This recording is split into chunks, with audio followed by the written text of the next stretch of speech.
Jean-Michel Blin, alors un mot sur cette édition des 23h60, c'est la 7e. Hein.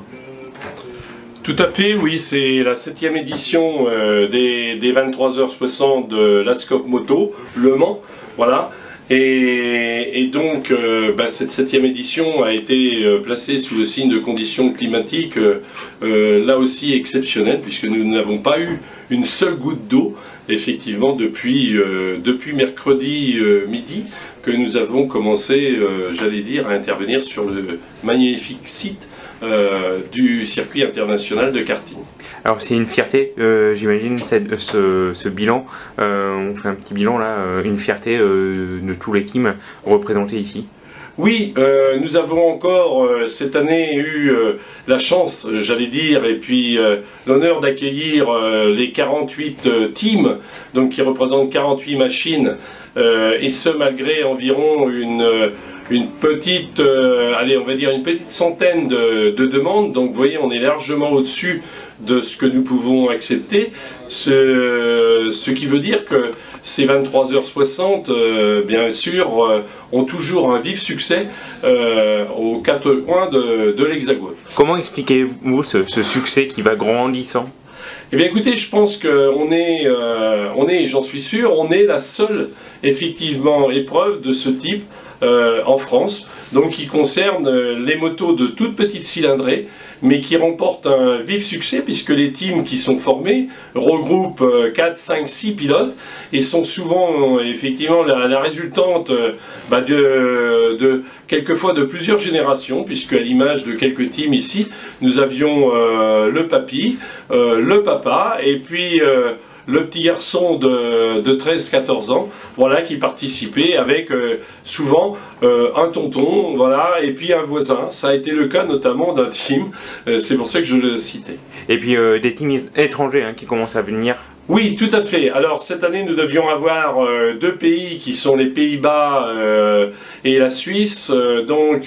Les Pays-Bas, malheureusement, ont eu un problème de blessure, ont dû déclarer forfait 10 jours avant l'épreuve parce qu'il y a eu pour deux pilotes du team des chutes et qui ont bien sûr empêché ce pays d'être représenté. Nous avons eu par contre un team venant de Suisse.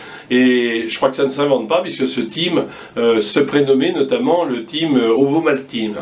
Voilà. Et puis Guillemets qui gagne cette édition, on peut dire que le team Guillemets c'est un habitué, 6e victoire.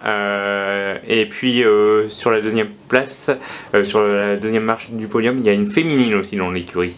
Tout à fait, oui. Alors nous sommes particulièrement ravis et moi personnellement parce que je vais donner la priorité à la féminine, voilà. Nous avons mis tout en œuvre pour faciliter la participation de la jante féminine parce que nous avons de très bons pilotes dans cette jante féminine et donc tout naturellement nous recherchons, et ce depuis des années, à faciliter leur participation. Nous y sommes arrivés et nous voyons bien qu'effectivement au fil des années, eh bien, j'allais dire, les filles remontent. Alors, elle était incorporée, cette jeune femme était incorporée dans un team où il y avait de la mixité. Là, c'est clair, mais n'empêche qu'elle a fait une excellente prestation et qu'on peut la saluer. Alors, quant au team Guillemets, ben oui, je pense qu'après la frustration de l'an dernier, en 2016, avec leur histoire comparable un peu à Toyota aux 24 heures du Mans Auto, chacun se souvient des deux derniers tours de cette voiture Toyota. Eh bien nous avons eu quelques semaines après la même effectivement mésaventure du team Guillemets. Et vous pensez bien que ça a été une grosse déception pour eux, parce que ce sont des vainqueurs, mais ce sont aussi des gens qui se donnent vraiment tous les moyens pour gagner. Et donc une sixième victoire dans ces 23h60 2017 pour le team Guillemets. Et félicitations à eux parce qu'ils n'ont pas démérité. Ils ont mis quelques dizaines de tours effectivement par rapport au deuxième d'avance. Ils se sont donné une avance confortable, mais ils y ont travaillé au fil des relais. On les sentait effectivement grignotant leur avance de manière à effectivement arriver à être à l'arrivée avec une avance confortable. Dernier point, l'an prochain, toujours les mêmes dates.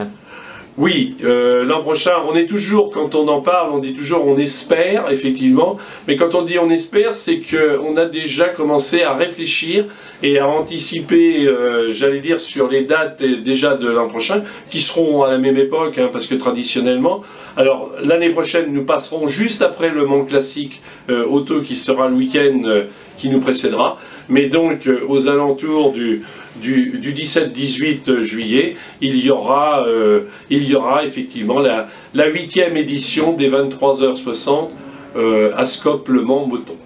Merci Jean-Michel Blin. Merci.